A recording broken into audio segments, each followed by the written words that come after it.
हरे कृष्णा कृष्ण कृष्णा हरे हरे, हरे राम राम राम हरे हरे। हरे कृष्णा। सभी भक्तों का स्वागत है आज के भागवत कथा के लिए। और मैं बहुत बहुत धन्यवाद देना चाहूँगा। मैं बहुत कृतज्ञ हूँ। I am very grateful to all the devotees जिन्होंने अपना समय निकाल के जो है एकत्रित हुए हैं भागवतम कथा के लिए। तो आज हम चौथे अध्याय से पढ़ेंगे श्रीमद् भागवतम के तीसरे स्कंद के चौथे अध्याय से। कल हमने तीसरा अध्याय पूरा समाप्त किया और हमने देखा कि कैसे कृष्ण भगवान की अलग अलग लीलाओं का जो है संक्षेप में वर्णन किया गया है। तो यहाँ पे सिर्फ जो है संक्षेप में वृंदावन की भगवान की लीलाओं का वर्णन किया गया है, क्योंकि 10वें स्कंद जो है उसमें विस्तार पूर्वक ये सब लीलाओं का वर्णन होगा। पर जो भक्त होते हैं वो हमेशा भगवान को स्मरण करते रहते हैं और उनका जो वास्तविक जो है विचारधारा रहता है वो हमेशा ज्यादा से ज्यादा भगवान का स्मरण करना, भगवान को याद करना। यहाँ तक कि बताया जाता है कि कभी कभी ऐसा इंजेक्शन दिया जाता है जिस इंजेक्शन के कारण आप पूरी तरह से बेहोश हो जाते हैं। वो एनेस्थीसिया वाले जो होते हैं वो आपको ऐसा इंजेक्शन देते हैं जिससे आप बेहोश हो जाते हैं।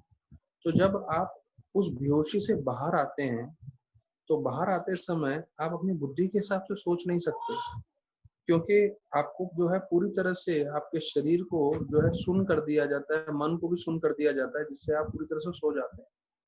तो ऐसी अवस्था में जब आप जो है बिल्कुल ऐसे बेहोशी की हालत से बाहर आ रहे हैं, स्पेशली कभी किसी का ऑपरेशन होता है तो फुल बॉडी एनेस्थाइज कर देते हैं, तो जब वो लोग वापस आते हैं ऐसी जागृत अवस्था में तो उनकी बुद्धि के हिसाब से सोचते नहीं है, जो उनके मन में है वही बोलते हैं। तो जब महाराज को ऑपरेशन कराया गया था और जब महाराज इस अपने ऑपरेशन के स्टेट से बाहर आ रहे थे, अर्थात पूरी तरह से बेहोश की जो उनकी स्थिति थी एनेस्थीसिया देने के कारण, और उसके बाद जब महाराज चेतना में आ रहे थे तो चेतना में आने से पहले उनके मुख से जो है पूरे वृंदावन की लीलाएं चल रही थी। अब व्यक्ति जब ये चीज बोल रहा है तो बोलते समय अपनी बुद्धि का प्रयोग नहीं करता। क्यों? क्योंकि वो बेहोशी की अवस्था से बाहर आ रहा है। तो राधानाथ महाराज अपने आप ही वृंदावन में सब लीलाओं का वर्णन कर रहे थे संक्षेप में कि कैसे कृष्ण भगवान जो है अलग अलग राक्षसों को मार वध कर रहे हैं। पूतना का उन्होंने वध किया, अगासुर का वध किया, बकासुर का वध किया। और कृष्ण भगवान देखिए कैसे अलग अलग लीलाओं में जो है पूरी तरह से जो है लगे रहते हैं। तो ये बताता है कि जो शुद्ध भक्त होते हैं उनकी चेतना में या जिसे बोलते हैं सबकॉन्शियस माइंड में भी वो हमेशा कृष्ण भगवान का चिंतन कर रहे हैं। तो अगर आप उनको ऐसे टेस्ट्स के थ्रू भी देखेंगे तो मालूम चलेगा कि ऐसे भक्त जो है हमेशा भगवान का स्मरण करते हैं। तो अभी हम चौथे अध्याय पे हैं। तो चौथे अध्याय में विदुर जी जो है उद्धव जी को मिल रहे हैं और फिर जो है उद्धव जी उनको मैत्रेय ऋषि के पास जाने के लिए कहेंगे। तो इस अध्याय में इसका पूरा वर्णन है। तो मैं संक्षेप में पहले बता दूं इस अध्याय में किन श्लोकों में क्या क्या वर्णन किया गया है। तो पहले 3 श्लोकों में यदुवंश उनका कैसे वो उस जगत में लीला समाप्त करके चले गए उसका बारे में बताया गया है। फिर 4 से 13वां श्लोक, इन श्लोकों में बताया गया है कि कृष्ण भगवान जो है उद्धव जी और मैत्रेय ऋषि से मिलते हैं। फिर 14 से 18 श्लोकों में बताया गया है कि उद्धव जी जो हैं वो भगवान के लीला समाप्त करने के कारण बहुत विरह में रहते हैं और वो भगवान को प्रार्थना कर रहे हैं। फिर 19 से 22 श्लोकों में वर्णन है कि भगवान कृष्ण ने उद्धव जी को आदेश दिया था कि वो बद्रिक आश्रम में जाएं, बद्रिक आश्रम में। तो बद्रिक आश्रम की ओर वो निकल पड़ते हैं। फिर बताया जाता है 23 से 27 श्लोकों में कि जो विदुर हैं वो उद्धव जी से ज्ञान प्राप्त करते हैं। 28 से 32 श्लोक में जो है उद्धव जी बताते हैं कि उनका कर्तव्य क्या है। जब भगवान अभी ये लीला समाप्त करके चले गए हैं तो उनका क्या सेवा दिया गया है, क्या उनका कर्तव्य वो वर्णन किया गया है। और 33 से 36 श्लोक में विदुर जी जो है उनको जो है उद्धव जी ने क्या ज्ञान दिया और फिर वो जो है आगे का अपना कार्य कैसे करते हैं उसका पूरा वर्णन है। तो ये संक्षेप में है पूरा चौथा अध्याय का वर्णन। तो अभी हम लोग जो है पहले श्लोक से शुरुआत कर देते हैं। जो पहले 3 श्लोक है जहाँ पे यदुवंश जो है उनका कैसे इस जगत से उन्होंने लीला समाप्त करके चले गए उसका वर्णन आता है। तो फिर बताते हैं कि कैसे भगवान की इच्छा अनुसार जो यदु हैं वो लोग सब वहां पे गए थे प्रभास क्षेत्र में और उन्होंने वहां प्रसाद प्राप्त किया और प्रसाद प्राप्त करने के पश्चात उन्होंने थोड़ा उधर चावल का बना हुआ शराब लिया। ये पहले श्लोक में वर्णन आ रहा है।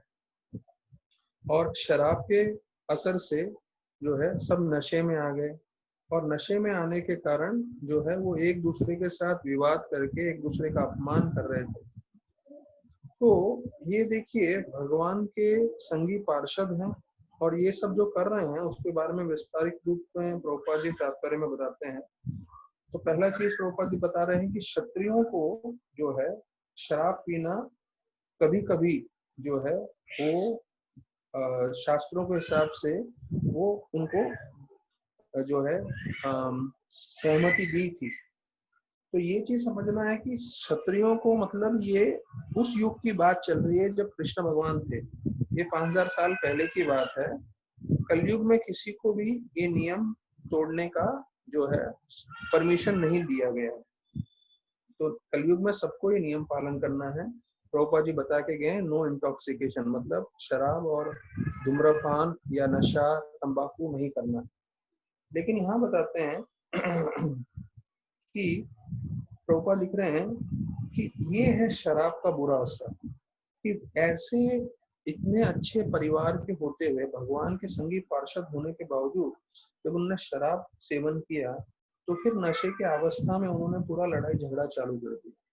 तो प्रभुपाद जी बता रहे हैं शराब हमेशा खराब ही रहेगा, भले ही उसको बहुत अच्छे लोग भी लेंगे पर शराब का असर ऐसा रहेगा कि वो सबको जो है गलत रास्ते में पहुंचाएगा ही पहुंचाएगा।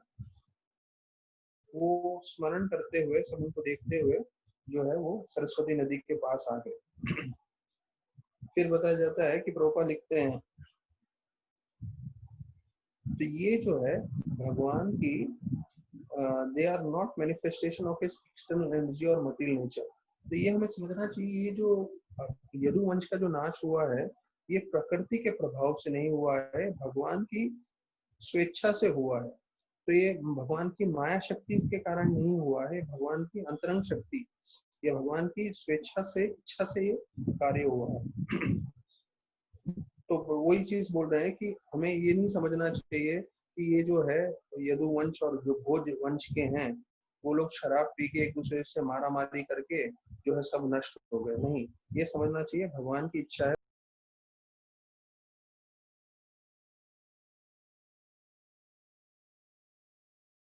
आपका कहने का मतलब क्या है? क्योंकि जो है विष्णु भगवान समझ रहे थे कि अगर मैं यहाँ विश्राम करता रहूंगा वैकुंठ में तो जीवों को जो है भगवत भक्ति करने के लिए और तपस्या करने के लिए जो है आकर्षण नहीं होगा। तो इसलिए नारद मुनि के कहने से भगवान स्वयं जो है वो नारायण यहाँ पर आए बद्री आश्रम में बद्रीनाथ में और वहां पे तपस्या करने लगे। उनका तपस्या करने का उद्देश्य ये था कि मैं स्वयं भगवान हूँ और मैं सिखाना चाहता हूँ जीवों को कि कैसे उनका जीवन का भी उद्देश्य क्या है, तपस्या करना। और तपस्या किस चीज के लिए करना? भक्ति करने के लिए, भगवान को प्रसन्न करने के लिए। तो बताते हैं प्राचीन काल से भगवान जो है वहां पे तपस्या कर रहे हैं। तो अभी आगे आने वाले श्लोकों में आने वाला है कृष्ण भगवान उद्धव जी को बोल रहे हैं कि आप जाइए बद्रीनाथ में और वहां पे जो है नर नारायण ऋषि और बाकी साधुओं का संग करिए। तो 5000 साल पहले भी ये एक बहुत मुख्य तीर्थ स्थान था।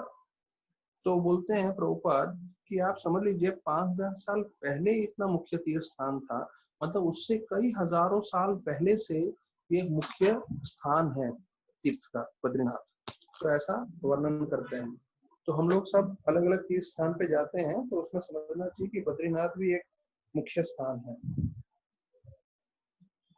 तो बताया जाता है कि अभी उद्धव जिन्होंने भगवान का साक्षात संग किया था, जो भगवान के एक तरह से बताया जाता है भाई जैसे हैं, और उनको वहां पे भेज रहे हैं। क्यों? क्योंकि यहाँ लिख रहे हैं प्रभुपाद कि वहां पर जाकर जब वो नर नारायण ऋषि से संग लेंगे, तो उनके संग में जिस तरह से वो भक्ति करेंगे, तो उससे उनकी उत्साह जप करने के लिए, भगवान का श्रवण करने के लिए जो है बढ़ जाएगी।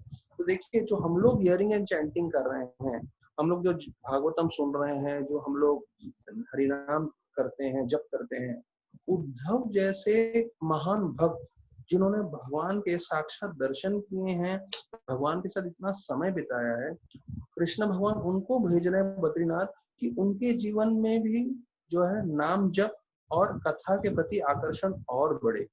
देखिए, ये कितना महत्वपूर्ण चीज है जो हमें समझना है कि उद्धव जैसे शुद्ध भक्त जो भगवान को साक्षात देख रहे थे, उनके जीवन में भी श्रवण कीर्तन अति आवश्यक है। तो हमें कभी भी जीवन में ये नहीं सोचना चाहिए कि किसी समय भी हमारे जीवन के अंत तक हमें श्रवण कीर्तन नहीं करना है। ये सबसे उच्च कोटि के शुद्ध भक्त भी श्रवण कीर्तन करते हैं, और उनको भी श्रवण कीर्तन में आगे आगे बढ़ना है। तो हमें जीवन काल तक जो है, भले हमें शुद्ध भक्ति की प्राप्त हो भी जाए भगवान की कृपा से, तब भी हमें श्रवण कीर्तन करते रहना है। तो फिर 5वें श्लोक में वर्णन आता है कि ये भगवान की इच्छा थी कि वो बद्रीनाथ जाएं, और वो जो है भगवान के विरह में रह नहीं पा रहे थे, इसलिए वो बताया जाता है कि भगवान के पीछे पीछे चलने लगे, और द्वारका से प्रभास तक जो है उद्धव जी कृष्ण भगवान के पीछे पीछे चल रहे थे। तो ये शुद्ध भक्त का एक लक्षण है कि वो कभी भी भगवान का विरह जो है बर्दाश्त नहीं कर सकता। और 6वां श्लोक आता है, श्री निकेतम सरस्वत्याम। सरस्वत्याम मतलब ये सरस्वती नदी के बारे में वर्णन किया गया है।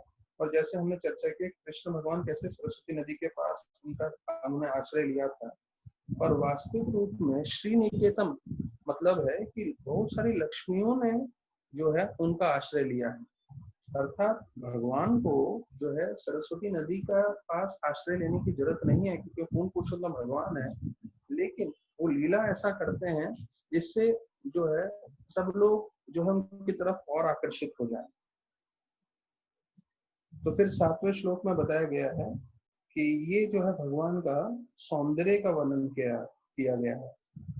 इसमें बताया गया है कि कैसे उनका रंग कैसा था, श्याम अवधातम। श्याम अवधातम मतलब श्याम रंग का जो है उनका जो है सांवला रंग है, और वो सांवला रंग कैसे चमक रहा था उसका वर्णन है। फिर बताया जाता है विरजम। विरजम का मतलब है कि उनमें पूरा ज्ञान और आनंद था, और उनकी जो आंखें हैं वो बहुत ही लाल रंग की थी, लेकिन एकदम शांत, एकदम प्रसन्न रूप में थी उनकी आंखें। और ये सब संस्कृत के प्रशांत अरुण लोचन, ये सब संस्कृत शब्द हैं जिसमें बताया गया है भगवान की आंखों का वर्णन किया गया। और भगवान जो है चतुर्भुज रूप में थे वहां पे, और उन्होंने पीताम्बरी कपड़ा पहना हुआ था। तो ये जो 7वां श्लोक है पूरा भगवान का सौंदर्य का वर्णन करते हुए बतला रहा है।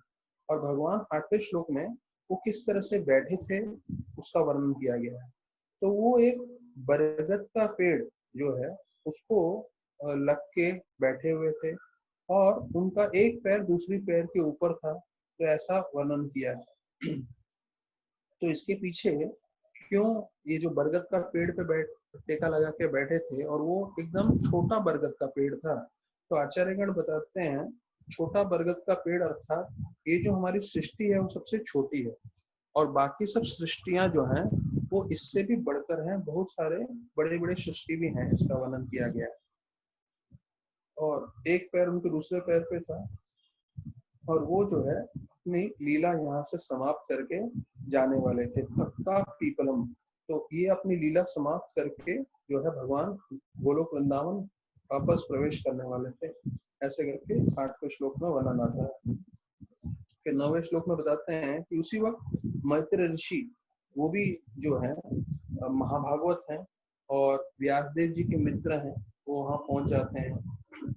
तो जब मैत्रेय ऋषि वहाँ पहुंचते हैं तो प्रभुपाद जी बतलाते हैं कि वो वहाँ पे इसलिए नहीं पहुंचे क्योंकि वो भी भक्ति में बहुत लीन थे, नहीं, वो जो है बताया जाता है शुद्ध भक्त नहीं थे, लेकिन उन्होंने थोड़ा कहीं ना कहीं भक्ति किया था, उसका अज्ञात सुकृति है, इसके कारण वो जो है भगवान के समक्ष पहुंच सके। तो प्रभुपाद जी बताते हैं तात्पर्य में कि मैत्रेय ऋषि जो हैं वो पराशर जी के शिष्य थे। पराशर जी व्यासदेव के पिता हैं, तो उस हिसाब उस तरीके से क्योंकि पराशर के शिष्य हैं मैत्रेय, तो मैत्रेय और व्यासदेव में काफी मित्रता थी, प्रभुपाद जी बताते हैं। फिर बताया जाता है कि मैत्रेय जो है मैत्रेय ऋषि वो भी भगवान के जो है वचनों को सुनने लगे बहुत नम्रता से। और फिर बोलते हैं, उद्धव जी बता रहे हैं कि ये तो भगवान की बड़ी कृपा थी जिसके कारण हम दोनों, मैं और मैत्रेय जो है ऋषि, दोनों वहां पे सुन पाए कथा। तो बताया जाता है, यहाँ लिख रहे हैं Prabhupada, although both Uddhava and Maitreya were great souls, Krishna was more intimate and attentive towards Uddhava because he was pure devotee while Maitreya was ज्ञानी भक्त। अर्थात जो है मैत्रेय जो है उनमें ज्ञान भी बहुत था और ज्ञान के साथ मिश्रण था उसका, लेकिन उद्धव जो है शुद्ध भक्त थे भगवान के, तो भगवान जो है उद्धव की तरफ ज्यादा आकर्षित थे। तो प्रभुपाद इसके इसमें लिखते हैं, अब ये देखिए जो ज्ञान मार्ग है, मतलब नॉलेज एस्पेक्ट डिवोशन में, वो हमें जो है समझना है कि ये कितना जरूरी है। प्रभुपाद जी इसके तात्पर्य में लिखे हैं 10वें श्लोक में कि गोपियां जो है वो बिल्कुल, उनको बहुत ज्यादा ज्ञान नहीं था, वो पंडित नहीं थे, वो स्कॉलर्स नहीं थे, लेकिन उनको जो है कृष्ण से प्रेम था और कृष्ण भगवान उनके हृदय में थे और कृष्ण के हृदय में गोपियां थी, और ये चीज स्वीकार किया है स्वयं चैतन्य महाप्रभु ने। तो प्रभुपाद ये बतलाना चाहते हैं कि हम सब जितना भी हमें ज्ञान है उतना ठीक है, जितना हम आध्यात्मिक ज्ञान समझ सकते हैं वो हमें समझना चाहिए, पर मुख्य चीज है भक्ति। अगर हम भावपूर्वक भक्ति करेंगे तो भगवान उससे ज्यादा प्रसन्न होते हैं, हमारे ज्ञान से नहीं। फिर 11वें श्लोक में अभी ये जो है कृष्ण भगवान जो है उद्धव जी से जो है बात कर रहे हैं, वो 11वां 12वां और 13वां श्लोक में वर्णन किया गया है। बताया जाता है कि कृष्ण भगवान बोल रहे हैं, आप जो है वसु थे और आपने प्रार्थना किया था कि आपको मेरा संग मिले। ये जो पूर्व जन्म है उद्धव का, उसके बारे में कृष्ण भगवान वर्णन कर रहे हैं, और उसके लिए आपने मेरी पूजा की और आपने बहुत तपस्या की, इसलिए मैंने ये जो वर है आपको दिया, ये बहुत मुश्किल वर है, मुझे प्राप्त करना, मेरा संग मिलना बहुत मुश्किल है, लेकिन आपने बहुत तपस्या की थी और उसके लिए मैंने आपको ये अवसर दिया जिससे आप मेरा संग कर सके। तो अभी ये जो है पूर्व जन्म का बता रहे हैं, वर्णन कर रहे हैं। तो प्रभुपाद जी इसके 11वें श्लोक में बोलते हैं, गीता के 2 श्लोकों का जो है वर्णन कर रहे हैं। एक तो है 15.15, इसमें बोल रहे हैं सर्वस्य चाहम हृदय सन्निविष्टो मत स्मृति ज्ञानम अपोहनम से, मतलब भगवान को सब चीज का ज्ञान रहता है और उनको भूतकाल भविष्य काल वर्तमान काल सब चीज का ज्ञान रहता है, एक। और दूसरा, इसलिए भगवान जो है उद्धव जी के पूर्व जन्म के बारे में भी जो है विस्तार पूर्वक बताता है। तो दूसरा चीज बता रहे हैं, 4.11 गीता का श्लोक का वर्णन कर रहे हैं, ये अथा माम प्रपद्यन्ते ताम सत्यम वदामि। अर्थात इस श्लोक का मतलब है कि जैसे आप भगवान से आदान प्रदान करेंगे, जैसे आप भगवान से प्रार्थना करेंगे, भगवान उसी प्रकार से आपके साथ जो है आपको भक्ति प्रदान करेंगे, भक्ति देंगे, आपके जीवन में जो है आपकी प्रगति में मदद करेंगे। तो उद्धव जी ने की ये इच्छा थी कि उन्हें भगवान का संग मिले, तो भगवान ने वैसा उनको वर दिया। हम कितनी तीव्रता से भक्ति कर रहे हैं उस पर निर्भर रहेगा भगवान हमारे साथ कैसे आदान प्रदान करेंगे। निश्चित रूप से आप मान लीजिए, अगर आप रोज तीव्रता से भक्ति कर रहे हैं तो आप देखेंगे कि भगवान का हस्तक्षेप आपके जीवन में रहेगा, और आप रोज देखेंगे कि भगवान कैसे आपको भक्ति में प्रगति के लिए मदद कर रहे हैं। प्रभुपाद आगे बता रहे हैं, everyone is at liberty to desire as he likes, कि हमारी सबके पास स्वतंत्र इच्छा है कि हम क्या हमारे जीवन में करें, लेकिन जो भी हम इच्छा करें हमें ये चीज समझना चाहिए कि भगवान जो है अनुमति देंगे तभी हमारी इच्छाओं की पूर्ति होगी। तो प्रभुपाद अंग्रेजी का वो फेमस सेइंग डालते हैं, बोलते हैं श्लोक में, 11वें श्लोक में, मैन प्रपोजेस गॉड डिस्पोजेस। अर्थात जो भी हम मनुष्य इच्छा करते हैं वो इच्छा तभी पूरी होती है जब भगवान उसको सफल कराने की आज्ञा देते हैं। फिर 12वें श्लोक में बताते हैं कि उद्धव जी को बोलते हैं कि ये आपका आखिरी जीवन है, इस जीवन के पश्चात जो है आप वैकुंठ जा सकते हैं और आप इस जगह पर आए हो और मैं अभी अपना जो है लीला समाप्त करके जाना चाहता हूँ। तो आपने इतना मेरी भक्ति की है, इसलिए मैंने आपको ये सब वर दिया करके कृष्ण भगवान उनको जो है विस्तार पूर्वक उद्धव जी को बताते हैं। तो प्रभुपाद जी ने पिछले अध्याय में भी बताया था कि वापस से दोहरा रहे हैं प्रभुपाद कि कैसे सूरज जो है वो सिर्फ हमारे आंखों से ओझल होता है। सूरज हमेशा आसमान में रहता ही है। जब भारत में हम सूरज को देख रहे हैं तो अमेरिका में नहीं देख पाते, और जब यहाँ पे सूरज को नहीं देखते हैं हम भारत में तो अमेरिका में सूरज का उदय होता है। तो सूरज हमेशा आसमान में है पर हम यहाँ से देख नहीं पाते हैं। तो उसी प्रकार से भगवान नित्य रूप से लीला कर रहे हैं। जब इस पृथ्वी से लीला समाप्त करके जाते हैं तो सिर्फ हमारे आंखों से ओझल हो रहे हैं, वास्तविक रूप में भगवान की नित्य लीला हमेशा रहती है। इसलिए बताया जाता है भगवान वैकुंठ में भी लीला कर रहे हैं और भगवान जो है वैकुंठ के बाहर भी लीला कर रहे हैं। भगवान सर्वव्यापी रहते हैं और हमेशा लीला करने के लिए आतुर रहते हैं।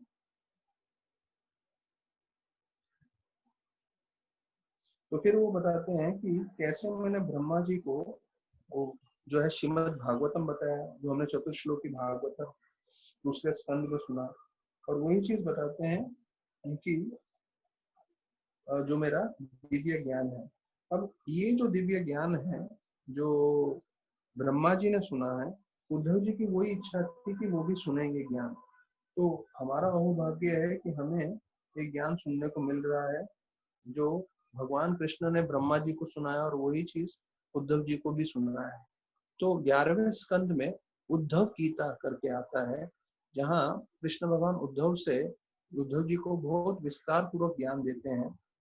तो 11वें स्कंद में है वो विस्तार पूर्वक, जैसे भगवत गीता है वैसी उद्धव गीता है।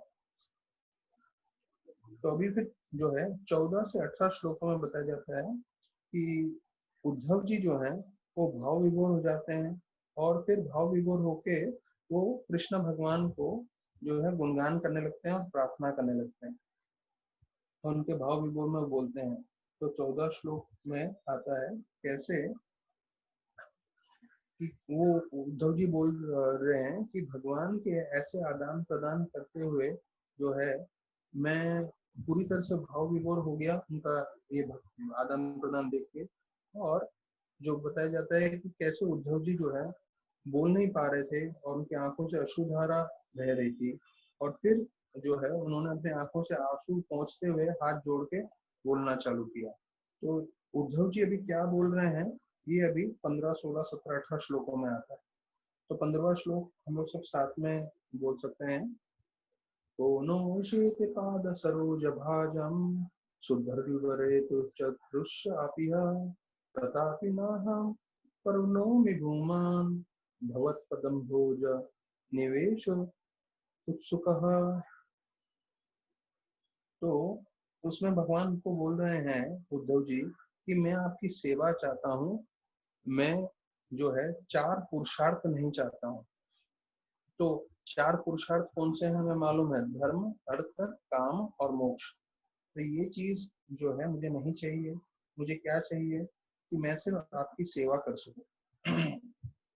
तो कहते हैं भक्तों के लिए जो है मुक्ति प्राप्त करना बहुत मुश्किल नहीं है, लेकिन मुझे ये मुक्ति भी नहीं चाहिए, मैं सिर्फ आपके चरणों की सेवा करना चाहता हूँ करके बताते हैं वो।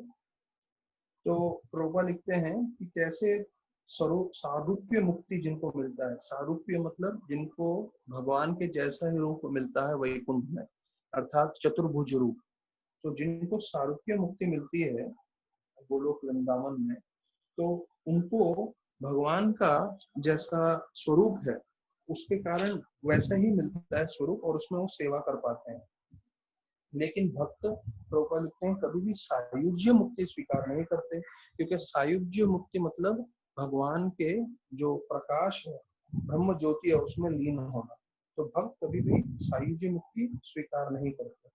फिर 16वां श्लोक आता है कि भगवान सब लीलाएं में जो है कई कई तरह से जो है वाद विवाद हो जाता है।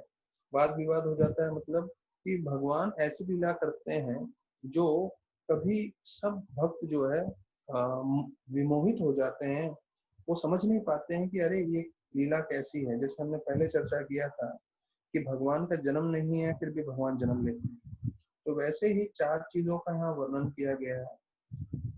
तो उसमें पहला बताते हैं कि कैसे जो संत हैं, साधु हैं, वो उनका जो द इंटेलिजेंस और even the learned says becomes disturb, अर्थात उनकी जो बुद्धि है वो भी विचलित हो जाती है भगवान की लीलाएं देख के, क्योंकि भगवान सब कार्य ऐसे करते हैं जो कोई समझ नहीं पाता। तो जैसे हमने पहला देखा कर्मण्य अनिहास्य। कर्मण्य अनिहास्य का मतलब है कि उनको कार्य नहीं करना है लेकिन फिर भी वो कार्य करते रहते हैं। तो ये क्यों करते हैं? अपने भक्तों को प्रसन्न करने के लिए।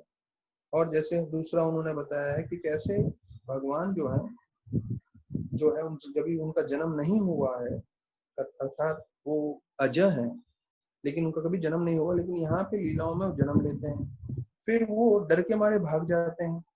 जैसे हमने देखा भगवान का एक नाम है रंछो, और ये उन्होंने दुर्ग बनाया अर्थात द्वारका बनाया। तो ये सब चीजें जो है थोड़ा भ्रमित करती हैं भक्तों को। और फिर बताते हैं कि भगवान अपने आप में संतुष्ट है लेकिन फिर भी वो गृहस्थ जीवन स्वीकार करते हैं और हजारों की संख्या में जो है रानियों के साथ विवाह करते हैं। तो ये सब चीजें जो है भ्रमित करती हैं भक्तों को, ऐसे करके बताया गया है। तो प्रभुपाद जी बताते हैं तात्पर्य में कि भगवान का पूरी तरह से ज्ञान प्राप्त करना संभव नहीं है। देखिए हम सब जो है ये भागवत चर्चा कर रहे हैं, पर हम सबको एक बात स्पष्ट मालूम है, पूरी तरह से भगवान का ज्ञान हम प्राप्त नहीं कर सकते। प्रभुपाद बोलते हैं जितना भी आपको थोड़ा बहुत ज्ञान मालूम है उससे आपको संतुष्ट रहना चाहिए, तो उससे हमें प्रसन्न होना चाहिए, क्योंकि हम सबका मानसिक स्तर अलग अलग है, और जितना हमारा मानसिक स्तर है उससे हम भगवान का ज्ञान प्राप्त करेंगे। तो पहला चीज ये प्रभुपाद जी बता रहे हैं कि हम संपूर्ण रूप से ज्ञान प्राप्त समझ नहीं सकते भगवान के बारे में, क्योंकि वो तो कृष्ण भगवान भी नहीं समझ पाते। जब तक कृष्ण भगवान समझते हैं पूरा ज्ञान तब तक और उनका शक्तियां बढ़ जाती है, उनका जो है ऐश्वर्य बढ़ जाता है। तो भगवान भी अपने आप को पूरी तरह से जान नहीं सकते, तो जीव या कोई भी जो है अनंत शेष भी पूरी तरह से जान नहीं पाते हैं। तो पहला चीज ये बोलते हैं हमें समझना चाहिए कि भगवान को पूरी तरह से हम ज्ञान समझ नहीं सकते। दूसरा, जितना भी हमारे पास ज्ञान है, बुद्धि है, जितना भी हम भगवान को समझ पा रहे हैं उसमें हमें संतुष्ट होना चाहिए, और हमें वास्तविक रूप में किसमें आनंद लेना चाहिए? भगवान का नाम जप करने में और भगवान की कथा सुनने में। ये चीज हमें संपूर्ण रूप से आध्यात्मिक आनंद जो है प्राप्त करना चाहिए। इस चीजों में हमें ये नहीं सोचना चाहिए कि अरे मेरे पास जो है बहुत ज्यादा इंटेलिजेंस नहीं है, मेरे पास बहुत ज्यादा बुद्धि नहीं है, मैं बहुत सारे भगवान की लीला नहीं समझ सकता हूँ। नहीं, प्रभुपाद स्पष्ट कर रहे हैं आप कोई भी हो, जितना आपके पास बुद्धि है उस बुद्धि से आप जितना ज्ञान प्राप्त कर सकते हैं उसमें संतुष्ट रहिए, और मुख्य रूप से भगवान की लीला सुनने में आप आनंद प्राप्त करिए। ये भक्तों का असली आनंद है कि भगवान का नाम जप करें और भगवान की लीलाओं में आनंद लें। तो ये श्लोक मेरे हिसाब से काफी जरूरी है, सभी भक्तों को जानना चाहिए। 16वां श्लोक, तो ये चीज मैं वापस से दोहराऊंगा ये 16वां श्लोक का, क्योंकि ये हम सबके लिए बहुत जरूरी है। पहला प्रभुपाद जी ने 3 पॉइंट बताया है। पहला पॉइंट कि कृष्ण भगवान को कोई पूरी तरह से समझ नहीं सकता। दूसरा पॉइंट कि हमें जितना कृष्ण भगवान के बारे में ज्ञान है उससे हमें संतुष्ट रहना चाहिए। तीसरा, हमें आनंद किसमें उठाना चाहिए? भगवान की हरि कथा सुनने में। जब हम भगवान का नाम जप कर रहे हैं, जब हम भगवान की हरि कथा सुन रहे हैं, वो वास्तविक रूप में हमारे जीवन में आनंद देगा। हमें ज्ञान प्राप्त करने में भगवान के बारे में बहुत ज्यादा जो है कंठस्थ करने का उसमें नहीं पड़ना चाहिए। हाँ, हमें कोशिश करनी चाहिए जितना हमारी क्षमता है, कर्मों के हिसाब से जितना हमें बुद्धि मिला है, जितना हम याद कर सकते हैं भगवान को, वो करना चाहिए अवश्य रूप से। लेकिन असली में जब हमें आनंद कहाँ ढूंढना है, वो है भगवान के नाम जप में और भगवान की कथा सुनने में। तो ये मुख्य चीज है, सभी भक्तों को ध्यान रखना चाहिए इस चीज के बारे में कि जीवन पर्यंत हमें ये नहीं सोचना चाहिए कि अरे मैंने पूरा का पूरा जो है भागवत पढ़ा नहीं, या मुझे इतने सारे श्लोक कंठस्थ नहीं है। कोई बात नहीं, जितना भी आपको मालूम है उसमें आप संतुष्ट रहिए और आप आनंद लीजिए भगवान का नाम जप करने में और भगवान की कथा का श्रवण करने में। तो फिर बताते हैं कि देखिए भगवान अपनी पूरा सृष्टि का क्रिएशन, मेंटेनेंस एंड डिस्ट्रक्शन वो कैसे करा रहे हैं, अपने जो है ब्रह्मा विष्णु महेश के द्वारा, अर्थात जो है अपने अवतारों के द्वारा, गुण अवतारों के द्वारा। लेकिन भगवान एक पर्वत उठाने के लिए स्वयं आ जाते हैं। तो ये जो गोवर्धन लीला है उसमें भगवान ने उठाया, तो भगवान की आवश्यकता नहीं थी ये करने की, लेकिन ये जो चीज है वो बताया जाता है देवतागण भी समझ नहीं पाते हैं। तो 10वें अध्याय का दूसरा श्लोक है, न मैं विदुर सूरगना प्रभवन न महर्षिया अहम आदिर ही देवाना महर्षिनाम सर्वशा। तो इस श्लोक में बताते हैं कि कोई बड़े बड़े देवतागण, बड़े बड़े संत आपको समझ नहीं पाए।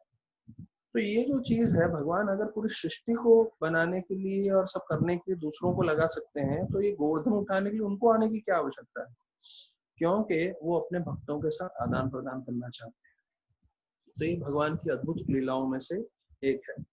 तो मैं आप लोग को आज एक और चीज बताना चाहूंगा कि जब काम भावना से व्यक्ति प्रेरित रहता है, लस्ट, तो उसका जो है लस्ट के 10 जो है 10 स्तर होते हैं। हाँ, तो ये संस्कृत में दिया गया है। तो हमें ये नहीं सोचना चाहिए कि काम भावना बहुत अच्छी है। बाहर की दुनिया में तो काम भावना को बहुत प्रेरणा देते हैं, तो हमें भी काम भावना को बढ़ाने की कोशिश करनी चाहिए। तो जैसे राधानाथ महाराज बताते हैं, स्त्रियों में द्वेष रहता है और पुरुषों में काम भावना। तो ये अपने आप ही इनबिल्ट है।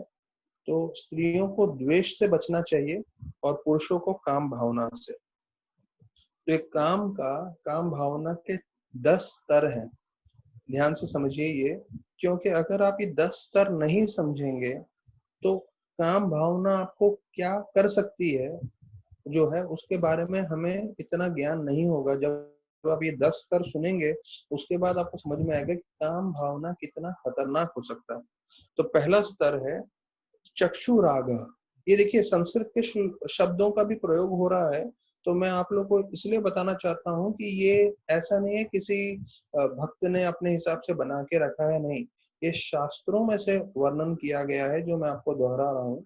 तो आपको समझना चाहिए कि शास्त्रों में दिया है कि अगर आप काम भावना को प्रेरणा देंगे तो आपका क्या हो सकता है, और काम भावना कहाँ से शुरुआत होती है और कैसे कैसे उसका हमारे जीवन पे असर होता है। पहला, चक्षु रागा, मतलब उसका आकर्षण आंख से होता है। तो ध्यान रखिए, हम सबको हमारी आंखों को हमेशा जो है सही जगह रखना है। जैसी वो गलत जगह जा रही है हमें वापस उसको लेकर आना है। जैसे भगवान गीता में बताते हैं कि मन अगर किसी भी और जाए गलत रास्ते पे तो हमें उसे वापस खींच के लाना है। तो विशेष रूप से आज के तारीख में जब इंटरनेट और ये सब यूट्यूब का जमाना है और सब कुछ अवेलेबल है हमारे मोबाइल पे ही, तो हमें ध्यान रखना है कि हमारी आंखें गलत दिशा में नहीं जाए। अच्छा, अभी कई लोगों के मन में प्रश्न होगा कि प्रभु जी हमारे तो ऑलरेडी जा रही है आंखें और उसको लाना हम चाहते हैं, पर कई बार जो है हम इतने वशीभूत हो जाते हैं, हम इतने आकर्षित हो जाते हैं कि हमारी आंख गलत रास्ते पे जाती है। तो पहला चीज ये समझिए कि भगवान जब लक्ष्मण की रूप में जब भगवान लीला कर रहे थे, तो वर्णन आता है रामायण में, श्लोक भी है कि कैसे राम लक्ष्मण जी ने अपने पूरे जीवन में माता सीता के चरणों के ऊपर कभी नहीं देखा था। तो ये स्पष्ट कर रहा है कि कैसे भगवान अपने, लक्ष्मण मतलब जो है वो आदि गुरु हैं, लक्ष्मण ही बलराम बनते हैं और वही नित्यानंद बनते हैं। तो ये हमारे आदि गुरु हैं। तो आदि गुरु होते हुए वो हमें सिखा रहे हैं कैसे हमारे नजरों को हमें संयम में रखना है। तो माता सीता को जो है चरणों से ऊपर कभी नहीं देखते। तो यहाँ तक कि जब गहने जो है लेकर आते हैं और बताते हैं, अरे राम जी बोलते हैं देखिए ये तो गहने सीता माता का ही है, क्योंकि माता सीता जब रावण उनको लेके जा रहा था लंका की ओर, तो गहने डाल देती है और उस संपत्ति को मिलता है, और उस संपत्ति के द्वारा जो है इनके पास आता है, राम जी के पास। तो राम जी बोलते हैं लक्ष्मण को, अरे ये गहने देखिए, ये उनके कंगन है, ये उनके कान की बाली है, ये उनके जो है पैर के पायल है। तो लक्ष्मण जी बोलते हैं मैं सिर्फ पैर के पायल पहचानता हूँ, मैं हाथ का कंगन कान की बाली नहीं पहचानता हूँ, क्योंकि मैंने कभी माता सीता को चरणों के ऊपर देखा ही नहीं। तो हमारा प्रश्न वही था कि अगर हमारी जो है इंद्रियां, विशेष रूप से यहाँ आंखों के बारे में बताया गया है, उसको जो है हम कैसे वश में ला सकते हैं। तो हमें हमारा, जैसे हम बताते हैं कोई बीमार होता है तो उसको दवाई लेना पड़ता है, तो ये जो है हरिनाम जो है वो दवाई के समान है। अगर आपको एक डोज काम नहीं होता है तो डॉक्टर कभी कभी बोलता है डबल डोज ले लीजिए, या इंजेक्शन देता है जिससे आपकी बीमारी कंट्रोल में आ जाए। तो वैसे ही हमें समझना है कि अगर हमारे जो है इंद्रियां वश में नहीं हो रही है तो हमें डोज बढ़ाना पड़ेगा। 16 माला की जगह 20, 25, 32, 40 माला करना पड़ेगा। और वैसे ही भागवतम जो आधा घंटा पढ़ रहे हैं उसको 1 घंटा, 1.5 घंटा, 2 घंटा बढ़ाना पड़ेगा।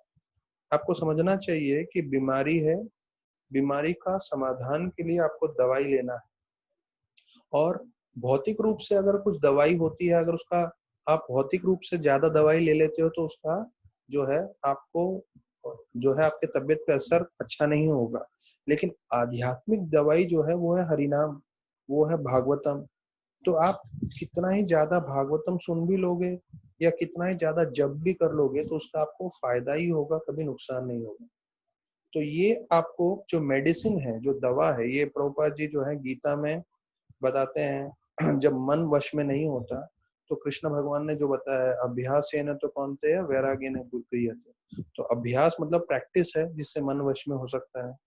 तो अभ्यास में प्रभुपाद जी बताते हैं कि मन को वश में करने के लिए 2 चीज लगता है, वो है एक तो है दवाई, और एक तो है जो है बरोबर तरीके से खाना खाना चाहिए।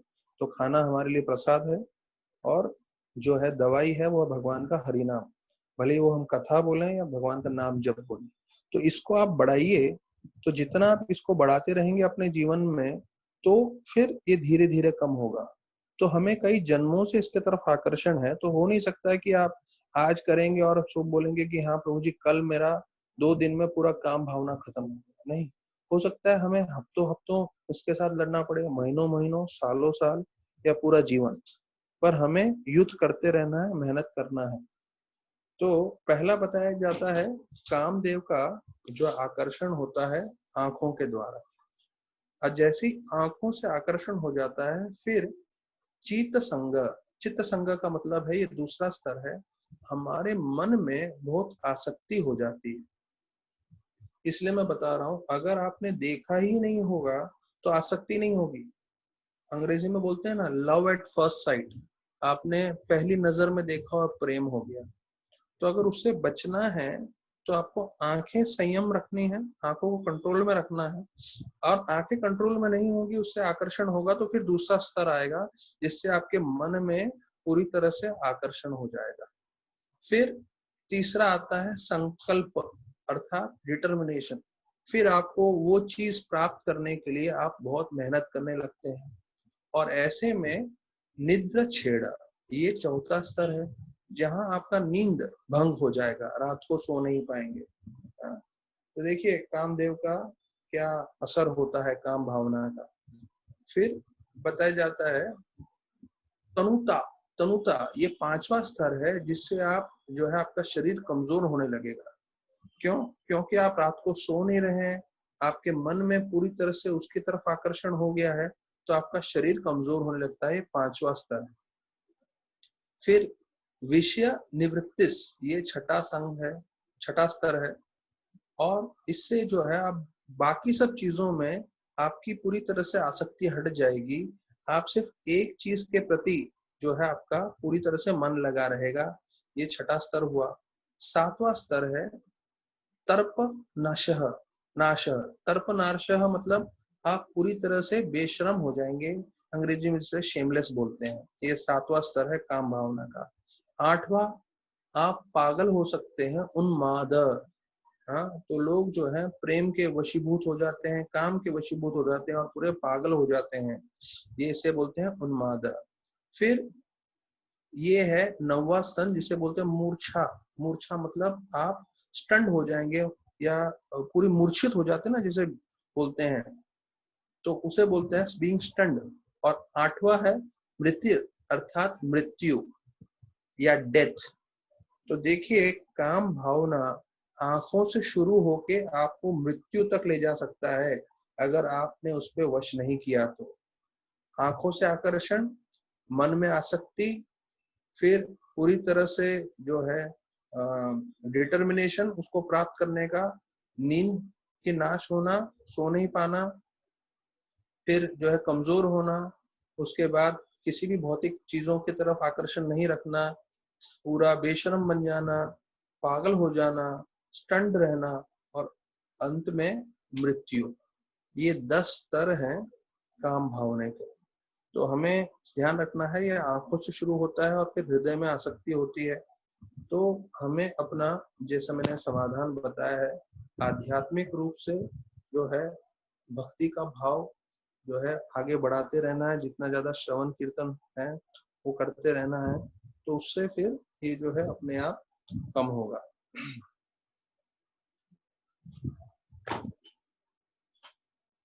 तो ये थोड़ा बीच में से ब्रेक था भागवतम में से, ये चीज बताने के लिए कि काम भावना क्या कर सकती है।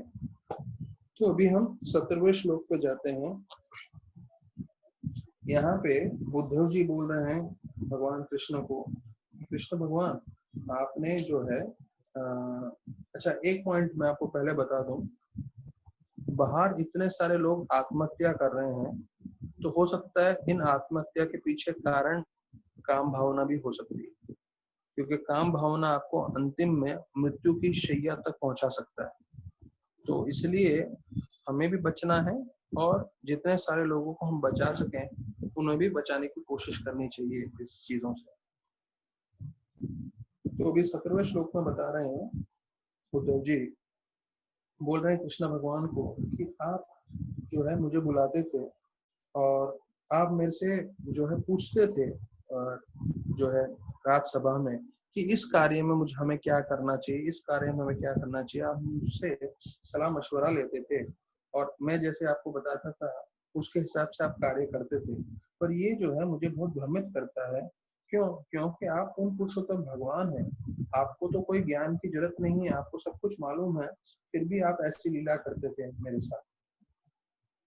फिर 18वें श्लोक में बताते हैं कि जो आपने भागवतम ब्रह्मा जी को बताया मुझे भी इस भागवतम का ज्ञान दीजिए, जिससे मैं आपके विरह के भव सागर में डूब रहा हूँ, तो आप चले जाएंगे तो मैं डूब जाऊंगा, तो उससे मैं कैसे निकलूंगा? ये भागवतम श्रवण करके। तो हमें समझना चाहिए ये भागवतम इतना मुख्य है कि भगवान के सामने उद्धव जी ये मांग रहे हैं कि आप मुझे भागवतम सुनाइए, और वही भागवतम हम लोग सुन रहे हैं, भले वो जूम के थ्रू है या हम साक्षात जब मंदिर में होते हैं सुनते हैं। हमें समझना चाहिए भागवतम इतना महत्वपूर्ण है कि उद्धव जी कृष्ण भगवान उनके सामने है, समक्ष है, उनका दर्शन कर रहे हैं और उनसे बोल रहे हैं कि मुझे आप भागवतम दीजिए। क्यों? क्योंकि इस भागवतम के ज्ञान से जो है मैं आपके विरह के भाव से मुक्त हो सकता हूँ। तो भागवतम हमें जीवन पर्यंत जो है इसे जोड़े रहना है, क्योंकि उद्धव जैसे परम भक्त भागवतम मांग रहे हैं और वही बोल रहे हैं कि यही ज्ञान आपने ब्रह्मा जी को भी दिया था, तो वही ज्ञान भागवतम का मुझे भी दीजिए। तो बोलते हैं, प्रभुपाद लिखते हैं इसके 18वें श्लोक के तात्पर्य में कि उद्धव जी को कोई भौतिक आकर्षण नहीं था और वो पूरी तरह से भगवान की सेवा में लगे हुए थे। तो ये शुद्ध भक्त का लक्षण है कि शुद्ध भक्त कैसे माना जाता है कि वो भौतिक चीजों से बिल्कुल उसका आकर्षण नहीं होता और वो पूरी तरह से जो है भगवान की सेवा में लगा रहता है। जैसे प्रभुपाद बोलते हैं, who is a bonafide Guru who is 100% engaged in Krishna service. जो 100% भगवान की सेवा में लगा रहे वो प्रामाणिक जो है गुरु है। फिर बताते हैं कि एक भक्त जो होता है वो सबसे ज्यादा उसको मुश्किल कब होता है, जब उसको भगवान का संग नहीं मिलता। देखिए, यहाँ पहला बताया है कि उद्धव जी जो है किसी भी भौतिक चीज से विचलित नहीं हो रहे थे। क्यों? क्योंकि वो भगवान की सेवा में लगे। तो ये हमारे लिए भी बहुत जरूरी है कि हमें किसी भी चीज से विचलित नहीं होना है, क्योंकि हम भगवान की सेवा में लगे हैं। पर विचलित होना है, प्रभुपाद जी दूसरा चीज बता रहे हैं, इससे विचलित होना है जब हम भगवान का स्मरण न कर सकें, जब हम भगवान को याद न करें। ये हमारे लिए जो है विषय होना चाहिए जिसके बारे में हम चिंता करें, या जिसके बारे में हम सोचना चाहिए कि हम भगवान का चर्चा चिंतन नहीं कर पा रहे।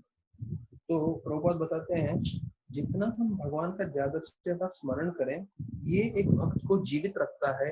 अर्थात ये भक्त का जो है जान है। भक्त इसमें प्रसन्न रहता है, इसमें भगवान को ज्यादा से ज्यादा स्मरण करना है। और अंतिम में बता रहे हैं कि उद्धव जी भगवान को प्रार्थना कर रहे हैं कि आप मुझे ज्ञान दीजिए। किस चीज का? श्रीमद् भागवतम का। तो ये भागवतम का ज्ञान इतना उत्तम है, इतना सर्वश्रेष्ठ है कि भगवान के साक्षात संग में भी जो है उद्धव जी मांग रहे हैं। तो वही चीज हमें भी मिला है, बस हमें उसका मूल्य समझना है। फिर जो है 19 से 22 श्लोक जो है वो बताया जाता है कि अभी कृष्ण भगवान जो है वो उद्धव को जो है शिक्षण दे रहे हैं। तो उद्धव को क्या शिक्षण देते हैं, वो 19 से 22 श्लोकों में आता है।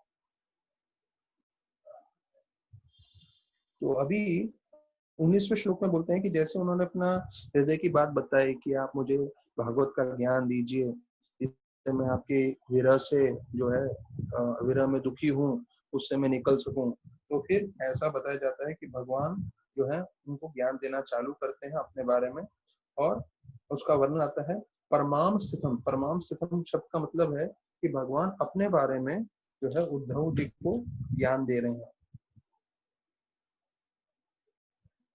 फिर 20वें श्लोक में वर्णन आता है कि ये भगवान का ज्ञान वो सुनते हैं और वो जो है फिर भी जो है भगवान के विरह में वो दुखी रहते हैं। तो प्रभुपाद लिखते हैं कि जो लोग ये जो सबसे अद्भुत ज्ञान है श्रीमद् भागवतम का, विशेष रूप से चतुर्श्लोकी भागवत के बारे में बता रहे हैं या गीता का ज्ञान है, जो लोग जानबूझ करके इसका ज्ञान जो है उसको जो है अपने हिसाब से बताते हैं, या लोगों का मार्गदर्शन करने की जगह उनका जो है कैसे कहेंगे उसको, उनका मार्ग बिगाड़ देते हैं या भ्रष्ट कर देते हैं, या कई लोग जो है अपनी टिप्पणी लिखते हैं और लोगों को गीता का ज्ञान देने की जगह कुछ और बताते हैं। प्रभुपाद बताते हैं ऐसे जो लोग हैं तथाकथित लेखक, वो लोग सब नरक में जाएंगे। और यहाँ तक कि ऐसे नरक का वर्णन कर रहे हैं अंधतमश्र करके, जो नरक है प्रभुपाद जी 20वें श्लोक में बता रहे हैं, ऐसे लोग ऐसे नरक में जाएंगे। और इतना ही नहीं, बताया जाता है जो लोग लोगों को गलत मार्गदर्शन कर रहे हैं, भक्ति से अलग हटा रहे हैं, ऐसे लोग जो हैं जन्म के बाद अलग अलग जन्मों तक जो है उनको भगवान की भक्ति नहीं प्राप्त होगी, और वो जो है जन्मों तक जो है ऐसे जन्म मृत्यु के चक्कर में ही फंसे रहेंगे। और गीता के 16वें अध्याय का 20वां श्लोक का वर्णन करते हैं कि ऐसे लोगों का जो है कई जन्मों तक उनको सफर करना पड़ेगा अगर वो गलत मार्गदर्शन करते हैं। तो फिर बताते हैं कि चैतन्य महाप्रभु बताते हैं श्रीपाद शंकराचार्य जी ने जो है थोड़ा मायावाद बताया था, लेकिन वो मायावाद बताने का उद्देश्य ये था क्योंकि उस वक्त बुद्ध जी का जो है ज्ञान सर्व जगह सब जगह प्रचार हो रहा था, और बुद्ध के ज्ञान के हिसाब से हम आत्मा पे विश्वास नहीं कर रहे थे। तो उस बात को खंडन करने के लिए जो है मायावाद चाहिए था, लेकिन उसके बाद अभी तक लोग जो है इसका प्रचार कर रहे हैं। और जो लोग भी गलत शास्त्र का जो है शास्त्र का गलत निचोड़, गलत अर्थ निकाल के प्रचार करेंगे, वो लोग सब नरक में जाएंगे। फिर बताया जाता है 21वें श्लोक में वर्णन आता है कि कैसे हम जब भगवान की सेवा करते हैं तो सेवा करने से हमें भगवान का विरह जो है दूर हो जाता है। तो हमें हमेशा सेवा करनी चाहिए। तो किसी के मन में ये प्रश्न आए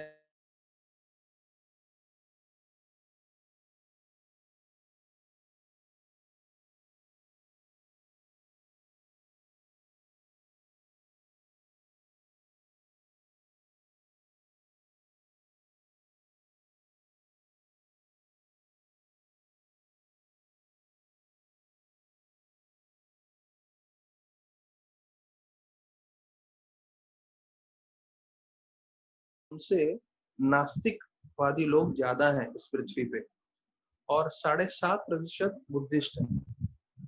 तो ये पूरा संख्या बताया जाता है पूरा वर्ल्ड का है।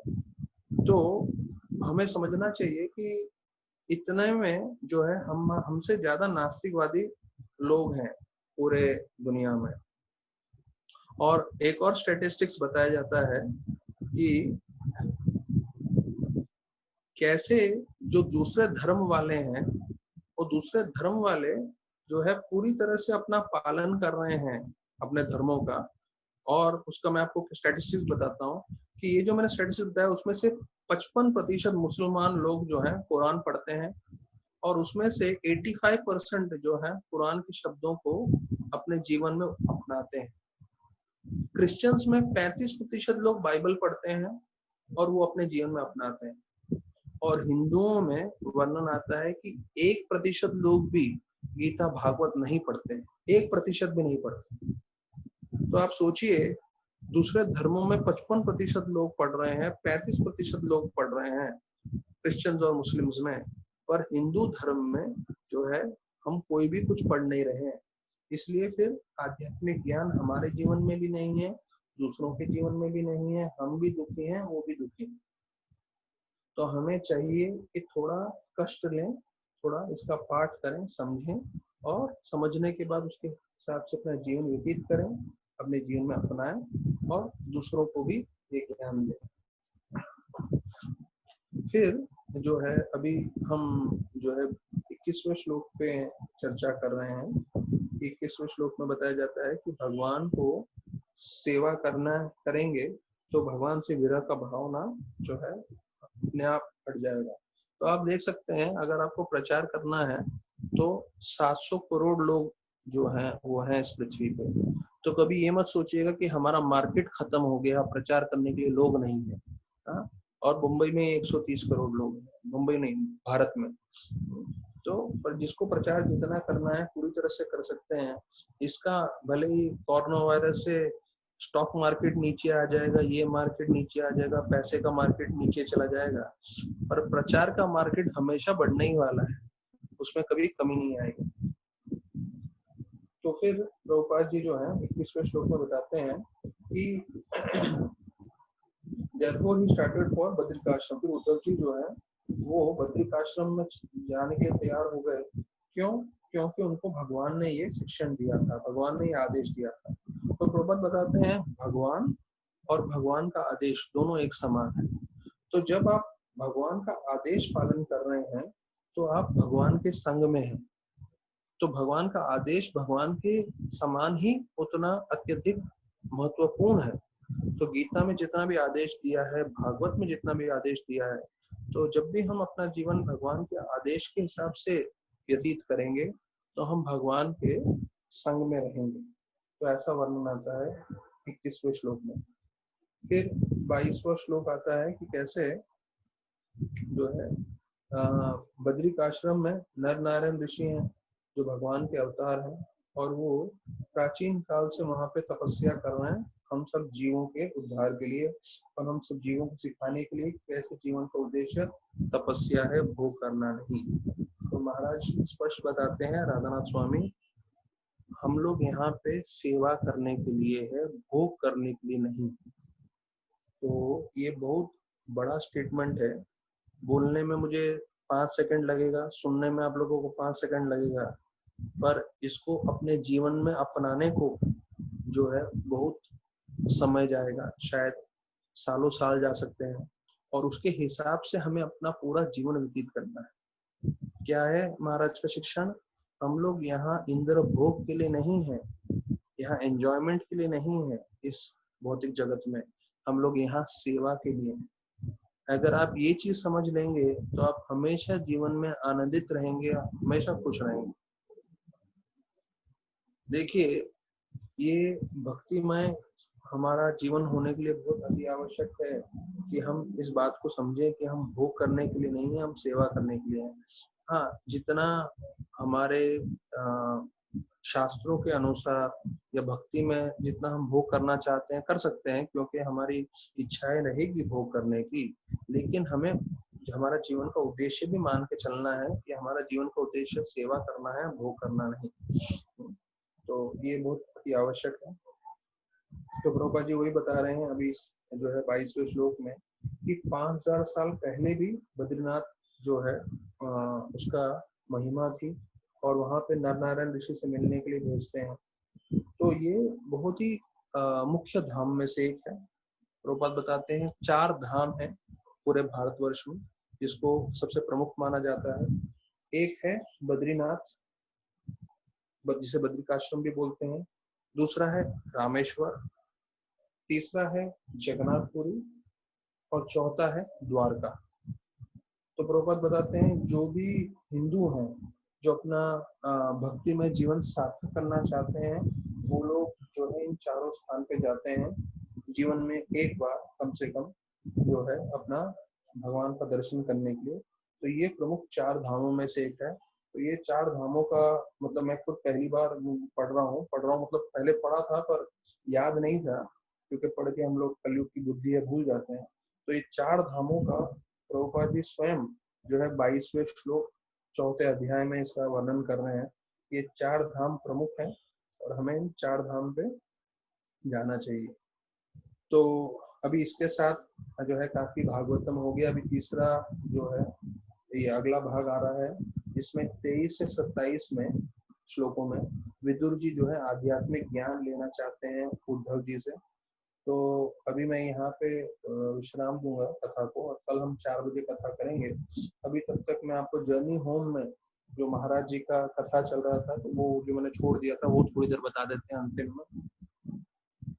तो गैरी जी महाराज से मिलते हैं। गैरी जी महाराज के परम भक्त हैं, भक्त नहीं है दोस्त हैं, और काफी सालों के बाद मिलते हैं, और वो अभी बॉडी बिल्डर बन गए हैं और ट्रेनिंग दे रहे हैं। तो महाराज को बोलते हैं, महाराज आप तो आत्मा के स्तर पे सिखा रहे हो, और मैं तो बिल्कुल जो है शरीर के स्तर पे, शरीर को कैसे स्वस्थ रखना है, तो हम दोनों का जो है जीवन एकदम अलग अलग हो गया। तो ऐसे गैरी करके महाराज को बताते हैं। अब देखिए महाराज कितने चतुर हैं। महाराज उनको क्या जवाब देते हैं? महाराज बोलते हैं कि you teach people how to improve the temple and I will try to teach them what to do inside। अर्थात ये जो शरीर है वो मंदिर के समान है। क्यों? क्योंकि इस मंदिर के अंदर परमात्मा निवास करते हैं। तो हमारा शरीर हमें समझना चाहिए वास्तविक रूप में मंदिर है। तो मंदिर का हमें बहुत ध्यान रखना चाहिए, मंदिर का दुरुपयोग नहीं करना चाहिए। तो ये जो मंदिर है, महाराज बोलते हैं इस मंदिर का ध्यान रखना आप सिखा रहे हो। गैरी जी अपने दोस्त को बोल रहे हैं, भले वो बॉडी ट्रेनर है पर उसको ऐसे महाराज बताते हैं कि जैसे वो भी बहुत बड़े पंडित हैं, बड़ी अच्छी सेवा कर रहे हैं। बोलते हैं आप सिखा रहे हैं इनको कि कैसे आपको ये शरीर रूपी मंदिर का ध्यान रखना है, और फिर मैं सिखाता हूँ इस मंदिर के अंदर क्या करना है, मतलब भक्ति कैसे करनी है, वो मैं लोगों को सिखा रहा हूँ।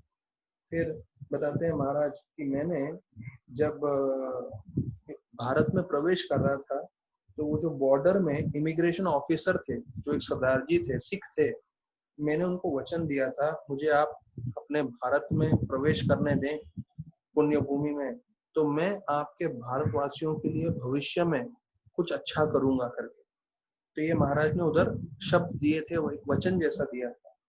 और उसके बाद महाराज बताते हैं कि कैसे अभी इतने सारे 40-50 साल हो गए हैं मेरे को भक्ति से जुड़े हुए, इस्कॉन से जुड़े हुए, और महाराज ने क्या क्या कार्य किए हैं। महाराज ने स्कूल चालू किया है, महाराज ने हॉस्पिटल चालू किया है। कम से कम आज नहीं बोल के इतने सारे 5-6 लाख बच्चों को रोज का भोजन मिल रहा है भारत में।